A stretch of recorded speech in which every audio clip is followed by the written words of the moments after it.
They didn't find a return address. They found a declaration of war. It came through a dusty fax machine in the mailroom of the Washington Post. No sender, no date, just 6 words in violent block letter scrawl, like someone carved them through a bottle of bourbon in rage. Trump dies or I self-report. No context, no demands, just madness in uppercase. By the time the paper stopped rolling, it was already trending. CNN broke it with a developing banner.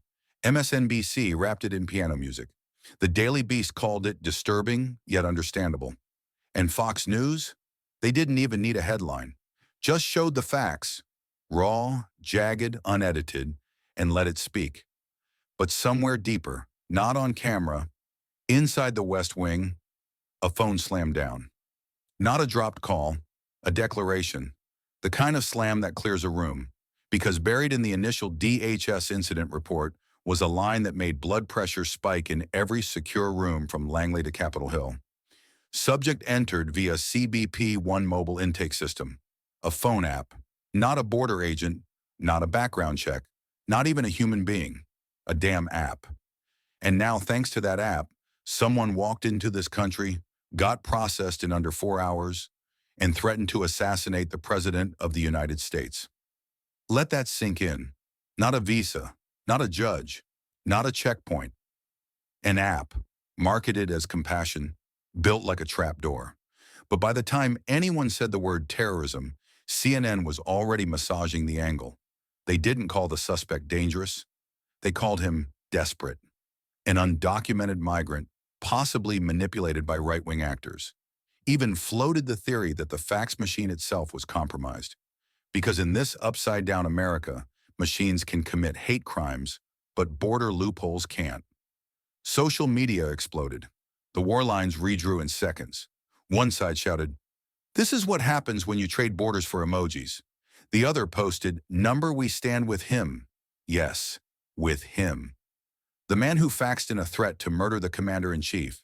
And yet, Trump didn't blink. He stood over the enlarged copy of the letter laid flat across the resolute desk, his inner circle silent, the air thick. This app is a Trojan horse. No yelling, no press release, just a sentence that felt like steel-cutting cloth. "We've left the gates open long enough." The order came down within hours. Temporary protected status, TPS, revoked. Over 500,000 foreign nationals, gone. If you entered through CBP One, your status just got wiped. Legal? Yes. Controversial? Beyond. Necessary? Absolutely. Congress threw a fit. Hearings were called, a special review convened, and in the judge's seat, Tanya S. Chutkan, a name that should have disqualified itself from the jump. But Trump didn't flinch. He turned to the one woman who didn't come to debate. She came to destroy. Pam Bondi. "You'll be our voice at the table," he said. She didn't hesitate, just picked up the file like it was a knife. "I'll see them at the hearing." But this story, it didn't start with a fax, and it won't end in a courtroom. Because buried beneath the hashtags and headlines, behind the sympathetic language of undocumented and displaced, something far more calculated was happening. This wasn't compassion. This was a coordinated upload. One digital entry at a time, someone was building a new electorate. Not by law, not by vote, but by app. And unless someone pulled back the curtain, ripped the mask off the machine, that someone was going to flip the map. Not in 2030, not someday, in 2024. The West Wing didn't sleep that night. 3 figures sat around a long oak table under the flicker of recessed lighting. Not a war room. Not yet, but close. Pam Bondi, Stephen Miller, one legal analyst, 29 years old, Yale credentials, 0 illusions. In front of them, a single screen. On it, the interface of the CBP One app. At first glance, it looked harmless. Modern, minimalist, even elegant. Swipe, tap, select a reason for entry. Persecution, economic insecurity, climate displacement. Click submit. That's it. That's what got you a bus ride to Minneapolis. Bondi leaned forward, sleeves rolled, legal pad open, eyes locked. "Let's run the numbers again." The analyst didn't blink. Just pulled up a dashboard, dull blue against black. As of last month, 20.1 million case files processed since CBP One went live. That's 13,000 records a day for 4 years straight. Miller exhaled through his nose. His arms folded, but his voice came razor sharp. How many of those saw in-person follow-up?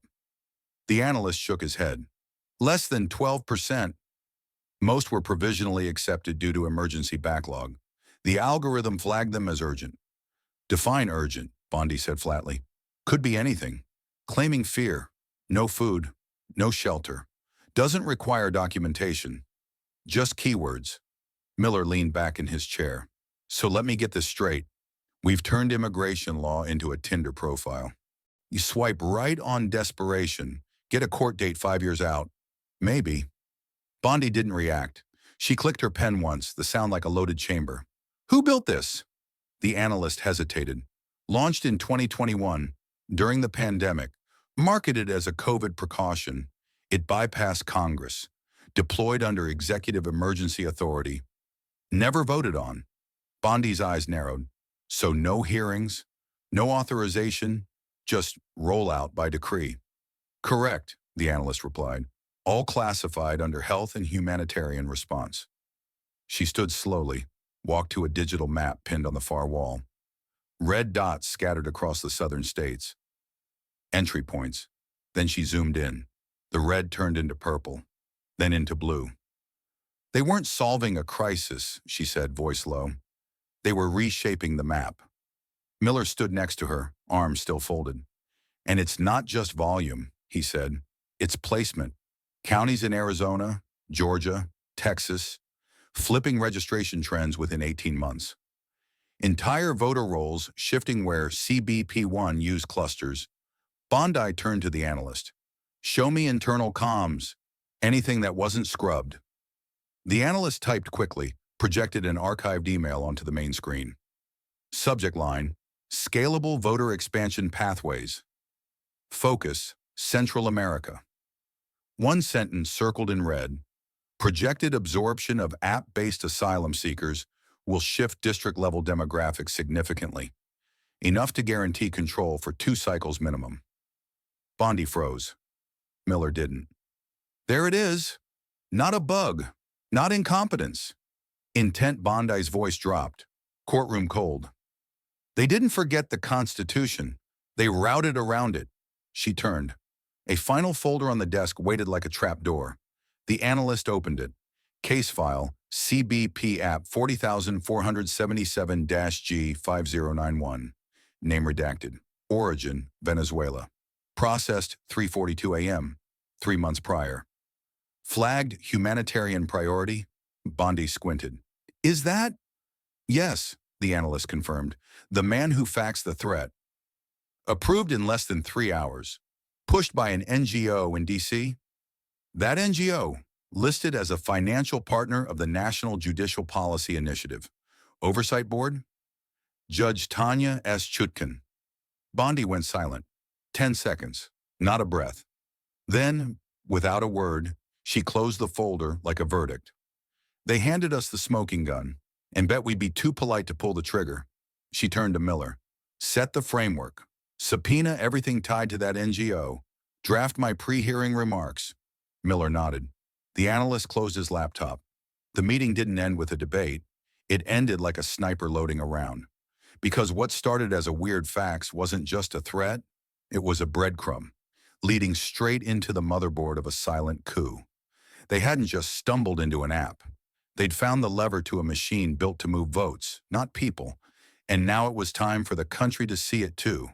Capitol Hill didn't need sirens that morning. The tension was loud enough on its own. Room 216 of the Hart Senate building glowed under the soft menace of fluorescent lights in media anticipation. Every seat taken, every aisle jammed, every network van lined Constitution Avenue like it was Invasion Day. But this wasn't a confirmation. It wasn't even a debate. This was containment. Officially, the hearing was called to assess the constitutionality of Trump's executive order to revoke TPS for over 500,000 CBP processed individuals. Unofficially, it was an ambush. The committee was stacked. The press was pre-briefed. And to make the whole circus look neutral, they rolled out the ringmaster herself, Judge Tanya S. Chutkan. Progressives called her a stabilizing force. The New York Times ran a glowing headline, "A Judicial Conscience for a Divided Nation." Conservatives, they saw it for what it was. A referee wearing the other team's jersey. Watching from a secure office, Stephen Miller muttered to no one, "She's not a judge. She's a DNC speechwriter with subpoena power." But Pam Bondi wasn't rattled. She entered the chamber without entourage. Just Miller at her side and a legal analyst flanking behind. The same Yale kid who cracked the CBP algorithm. He didn't bring opinions. He brought receipts. Across the aisle sat the DOJ's finest, 2 ACLU consultants, and a soft-spoken community organizer from El Salvador. Freshly pressed suit, carefully rehearsed expression. He was today's moral core, the emotional insurance policy. Bondi took her seat. Chutkan raised her chin. Calm, controlled, scripted. "We are here today," she said, "to assess not just legality, but morality." Soft applause rippled through the room. Not loud, just enough to stain the moment with sanctimony. Bondi waited, then leaned forward, pressed the mic, and said, "We've been told this hearing is about law. I agree. We've also been told it's about compassion. I agree there too. But compassion," she paused, "cannot become the crowbar we use to pry open the gates of sovereignty. And the Constitution isn't an optional setting we toggle off when our feelings get loud." The room froze. Chutkan narrowed her eyes. A shift, not a reaction. A calibration. Then came the performance. The witness, the El Salvadoran, stood, raised his hand, took the oath. He spoke of fleeing gangs, sleeping under bridges, a church in Guatemala that handed him a flyer with a QR code. He downloaded CBP One. He made it through. He now volunteers in Chicago, helps kids with ESL. He dreams in English. And then, with perfect pacing, he said, "This country gave me dignity." Several in the back row dabbed under their eyes. One senator turned away. A columnist from The Nation scribbled the quote down twice. The moment was airtight, but Pam didn't interrupt. She waited, patient, calculated, then extended her hand. Miller slid a folder across the table. Label CBP 3174, Expedite Protocol. She held it up, 2 pages. "This," she said evenly, "is a memorandum from a DC nonprofit called Bridgeroute, dated 7 months ago. It includes a list of high-priority asylum applicants, flagged for expedited approval." She turned the page. "The witness we just heard from is number 2 on that list." Gasps, audible and real. The witness stiffened. His hands curled tight. His attorney twitched toward the mic. Bondi cut him off with words, not volume. "The group that pushed his case, Bridgeroute, also funds the initiative that built this hearing structure. They share a board member with the same Judicial Ethics Coalition, tied to Your Honor's Advisory Board." She let it land. "I do not question this man's pain," she said, "but I reject the idea that this was fate and paperwork. This was a transaction, engineered, funded, delivered." Chutkan adjusted her glasses. "Ms. Bondi, this is not a courtroom." Bondi didn't blink. "No, Your Honor, but the American people deserve a verdict anyway." The room dropped 10 degrees. Silence. But not the fragile kind. The dangerous kind. The kind that follows impact. Outside protest signs bobbed. Inside, the foundation was shifting. Because what had been painted as empathy was being redefined. Not as accident, but as architecture. And the judge in the robe might just be the architect. The room hadn't recovered. Bondi's document drop had landed like a legal meteor, exposing not just a witness, but a process, a trail, a machine. Now the silence wasn't uncertainty, it was recalibration. Bondi didn't wait for the dust to settle. She leaned forward again, her voice calm but honed to an edge. "Let me ask this body a question." She let the room lean in before delivering it like a punchline, with no humor. "Why don't we say illegal alien anymore?" One senator shifted. Another scribbled something fast. or pretended to.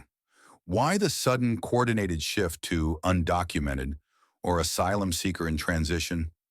Is it because the truth makes people uncomfortable? Judge Chutkan didn't react, not with words, but her lips compressed tighter, the judicial version of a tell. Bondi continued, "This isn't compassion, it's narrative laundering. You take a crime, rename it with softer syllables, and suddenly it's not a border breach.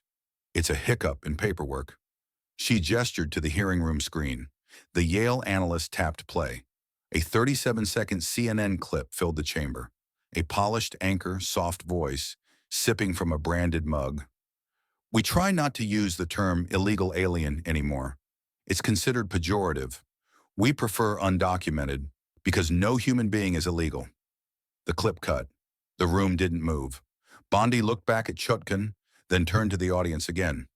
"And yet, in the CBP system, we've documented cases of applicants using 3 different names, 2 nationalities, and social security numbers belonging to dead citizens. What do we call that? A documentation misunderstanding?" Coughs echoed in the gallery. One journalist whispered into their recorder. Another just stared. Bondi didn't stop. "Language matters. You soften a word, you soften the crime. You soften the crime, you erase the victim. And suddenly, the criminal becomes the wounded, and the law becomes the aggressor." A hand rose, a performative gesture from a reporter in the press pit. "Miss Bondi, do you believe all CBP applicants are criminals?" She didn't blink, didn't smile, just returned fire, cold and clean. "Number, but I believe the system was designed to make it impossible to tell the difference." She opened a second folder, this one labeled CBPFLAG-Tier 2 cases. Case 764A. Applicant submitted 3 aliases. One matched an Interpol red notice from 2019, still approved, under expedited humanitarian exception. She turned a page. CBP internal note. Documentation inconsistent, but flagged for fast-track processing due to congressional interest. That phrase hit like a stun grenade. Congressional interest. A few heads turned toward the Senate observation row. No one said a word, but no one needed to. Bondi didn't raise her voice. She just let it sharpen. "So you'll forgive me if I don't join the linguistic bandwagon. I don't have the luxury of calling a lie a misunderstanding. Because I'm not here to protect feelings. I'm here to protect the Constitution." Chutkan finally spoke. "Counsel, please remember, this is a hearing, not a stump speech." Bondi turned slowly, not confrontational, just accurate. "With respect, Your Honor, sometimes it's hard to tell the difference in this room." That line didn't just hang in the air, it claimed the air. The Yale analyst clicked again. A chart filled the screen. While it showed the rise in usage of terms like undocumented and migrant in crisis, beginning in early 2021, matching exactly with the CBP One rollout. A trend, but not a natural one. A rebranding campaign with federal backing. Bondi circled back. "Let me be even clearer. We are not arguing against compassion, we are arguing against its weaponization. If every emotional story overrides immigration law, then we don't have a border policy. We have a live-action sympathy contest, and the prize is citizenship." Chutkan adjusted her glasses again, this time not as a habit, but as armor. Bondi pressed the final page onto the table like a chess move she'd saved. Case 914B. Applicant admitted under CBP's pilot program. No ID, no biometric match. Claim persecution due to gender identity and food scarcity. 2 weeks later, arrested in St. Louis for aggravated battery. Charges dropped. Why? She let the silence draw. Because ICE couldn't locate his primary identity. One senator from the opposing side finally snapped. "Are you suggesting we abandon humanitarian standards?" Bondi leaned in. "I'm suggesting we stop abandoning national ones." She paused, then added, "And maybe ask who benefits from a system designed to confuse enforcement with cruelty and confusion with justice." She closed the folder. "Redefining a person doesn't save them. It only buries the truth they're running from." She stood, her chair silent behind her. And if we can't tell the truth anymore, then we've already lost the law. The lunch break wasn't a break, not for Bondi's team. While senators nibbled catered fruit plates and CNN analysts rehearsed talking points in hallway corners, one junior legal aide was miles away, inside a Georgetown brownstone that smelled like printer ink, fresh paint, and sanitized activism. The office belonged to Nova Aid, a nonprofit that, on paper, provided border support and refugee transition services. But behind the branding, it had something else: money, influence, and ties, deep ties. The aide moved like he belonged. Suit pressed, badge fake, focus real. He wasn't there to snoop. He was there to confirm. The target, a filing cabinet. Drawer labeled, Board Reports 2020 to 2022. Third folder in, Annual Ethics Forum, Georgetown University. Inside, a printed speech. 8 pages, triple-spaced, carefully phrased. Title, Law and Compassionate Times. Author, Judge Tanya S. Chutkan, delivered at a Nova Aid fundraiser. Date, October 22nd, 2021. He flipped the last page. There it was, her signature. Next page, an honorarium receipt, $3,200 speaking fee, filed under Judicial Professional Education Appearance. Below that, a list of sponsors. Everyone a progressive PAC or advocacy org, some now flagged in DHS reports for influencing CBP protocol design. The aide scanned it all. Phone camera, no flash. He closed the drawer, walked out, didn't run, didn't smile. Back at the Hart building, Bondi returned early. She didn't speak, just opened the folder, added the new documents to tab 14B, labeled it Judicial Involvement, NGO Conflicts. When the afternoon session resumed, the air had changed. There were more cameras, more posturing, more tweets being drafted mid-hearing. But Bondi's focus was surgical. The next witness was already seated. A familiar face from MSNBC's Asylum features. Young, articulate, a poster child for progressive immigration policy. He adjusted his tie, smiled softly, said, "Thank you for letting me share." He didn't get far. Bondi stood before he could begin. "Your Honor," she said, voice clean as glass, "I'd like to enter a supplemental exhibit into the record." Chutkan blinked. Not confusion, recognition. "Proceed." Bondi turned to the chamber. This witness was processed through CBP under expedited humanitarian status. Court records show he was arrested in 2019 for aggravated assault. Gasps, whispers. The charge was dropped by a judge in the D.C. Circuit. "That judge was you, Your Honor." For a moment, time stuttered. The stenographer stopped typing. A senator leaned in. The witness froze. His lawyer opened his mouth, then closed it again. Bondi didn't raise her voice. She didn't have to. "This is not just judicial oversight," she said. "This is judicial overlap. We're standing in a courtroom where the referee once coached the other team, and we're being told to believe the score will be fair." Chutkan's jaw locked. Her hand gripped the bench. But Bondi wasn't done. "Let me say it plainly. If law is the sword, then political bias is the hilt. And whoever holds it decides who bleeds." She turned back to her files, clicked a remote. Audio played, a male voice, smooth, smirking. "We don't need voter ID laws. We need 20 million people registered by 2024 to lock the map for 2 cycles. CBP's our playbook." The voice belonged to a former White House advisor. His identity wasn't public. But in this room, everyone knew the voice. Silence. Thick, controlled, nuclear. Bondi looked up. They called it a humanitarian app, but it was a demographic algorithm. They said it saved lives. It was designed to rewire ballots. They called this hearing a check on power, but they brought a judge who'd already picked a side. She turned to Chutkan. "Justice is blind, Your Honor, but when it wears branded robes, the rest of us can see just fine." No one applauded, not because they disagreed, but because the room understood. This wasn't just an accusation. It was an autopsy of a policy, a process, a lie. The chamber hadn't even exhaled when the doors creaked open. A clerk in black entered, slim, composed, cheeks still flushed from sprinting down the hallways of history. No preamble. no theatrics. She approached the bench, handed a sealed envelope to the committee lead, and turned to the room. By emergency request for expedited ruling, the Supreme Court of the United States has issued its decision.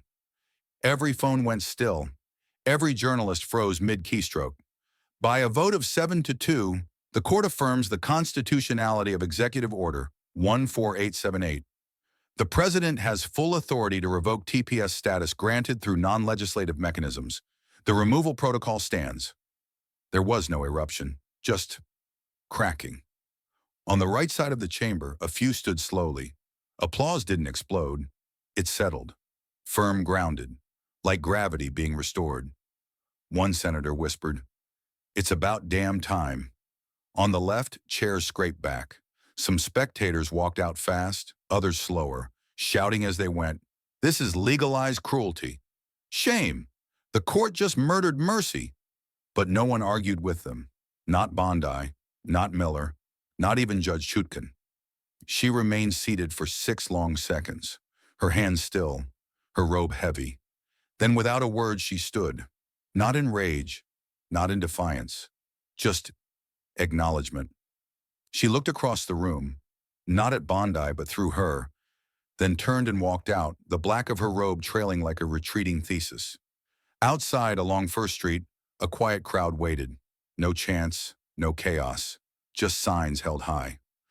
One was hand-painted, bold and simple. "Law is back." Cameras snapped. Anchors scrambled. Twitter exploded. Inside, the buzz faded into post-verdict quiet. Then came the inevitable. A reporter from NBC stepped forward, mic extended toward Bondi. "Do you consider this a win?" She didn't flinch, didn't smile, just answered, "I consider it proof that the Constitution still breathes," and walked away. That evening, under a bruised Florida sky, the rally looked different. The hats were red, the flags were high, the music still blared. "God bless the USA," but the crowd didn't chant. They listened, because tonight it wasn't about revenge, it was about vindication. Trump took the stage without flourish, no fist pump, no dance, just the weight of something finished. Something survived and settled into his shoulders. He grabbed the mic. No teleprompter. "We don't need enemies," he began, "when we're losing to silence." He didn't raise his voice. To manipulated definitions, to executive orders disguised as empathy, to phone apps that turned our borders into a joke. Pause. They gave us hashtags. We gave them hearings. They gave us narratives. We gave them evidence. And in the end, we reminded them that data doesn't make a country. And an algorithm doesn't replace a constitution. The crowd didn't cheer. They stood taller, because listening, in modern America, had become the rarest form of applause. Behind him, a banner unfurled from the rigging. No campaign logo, no politician's name, just 5 words in deep navy blue. Not MAGA, not Democrat, citizen. Pam Bondi stood in the front row. No handlers, no press aid, no file folder in hand. She didn't wave. She didn't nod. She didn't need to, because this wasn't about a courtroom win. It was about reminding a nation that rules matter more than rhetoric. On the podium beside Trump sat 2 objects, a crumpled FAQ, now flattened by time, and beside it a worn copy of the United States Constitution. Edges frayed, cover cracked, ink faded by decades of neglect, but still there. No one pointed to it, but every camera caught it, because that was the message. In a nation that almost forgot its rules chasing its feelings, the Constitution hadn't changed. We had, but maybe not forever.